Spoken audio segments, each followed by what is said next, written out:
BRICS अब एक ऐसा ग्रेन एक्सचेंज प्लेटफॉर्म लॉन्च करने की प्लानिंग कर रहा है जिससे कि व्हीट, कॉर्न, राइस जैसे सारे बेसिक फूड भी डॉलर के बिना ट्रेड हो सकते हैं।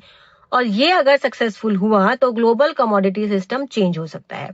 आज ग्लोबल ग्रेन प्राइसेस का सेंटर कौन है? शिकागो जैसे एक्सचेंजेस, जहां से व्हीट, कॉर्न, सोयाबीन का ग्लोबल बेंचमार्क निकलता है और सब कुछ डॉलर में ही कोटेड होता है। इसका मतलब फूड सिक्योरिटी भी इनडायरेक्टली डॉलर सिस्टम से टाइड है। किसी कंट्री की करेंसी गिरती है तो उसका फूड इंपोर्ट बिल एक्सप्लोड हो जाता है। लेकिन अब expanded BRICS countries Russia, India, Brazil, China, South Africa plus नए मेंबर्स मिलके लगभग 40 से 45% ग्लोबल ग्रेन प्रोडक्शन को हैंडल करते हैं और अराउंड क्वार्टर के आसपास वर्ल्ड ग्रेन एक्सपोर्ट्स भी इन्हीं से आता है। यानी कि सप्लाई का मेजर चंक ऑलरेडी उनके पास है, सिर्फ प्लेटफॉर्म उनका नहीं है। तो अब प्लान क्या है? प्लान ये है कि ब्रिक्स अपना ग्रेन एक्सचेंज प्लेटफॉर्म बनाए जहां wheat, corn, barley, rice, soybean, oil seed, pulses वगैरह के प्राइसेस और उनके कॉन्ट्रैक्ट्स या तो लोकल करेंसीज में और या तो युआन में सेटल हो सके।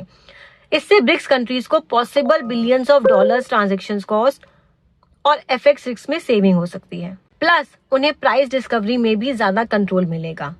ये एक मास्टर स्ट्रोक है। क्यों? क्योंकि ये सिर्फ एक ट्रेडिंग प्लेटफॉर्म नहीं है, ये फूड सिक्योरिटी और करेंसी पावर दोनों का कॉम्बो मूव है। सोचो, अगर अफ्रीका या मिडिल ईस्ट की कंट्रीज ब्रिक्स से ग्रेन लेती हैं और पेमेंट युआन, रुपी, रूबल या कोई लोकल करेंसी में सेटल होती है तो उनका डॉलर डिपेंडेंस सीधा फूड लेवल पर कम हो जाता है। साथ ही ब्रिक्स बैंक्स, सिप्स जैसे पेमेंट सिस्टम्स और युआन लेंडिंग इकोसिस्टम इसको सपोर्ट कर सकते हैं।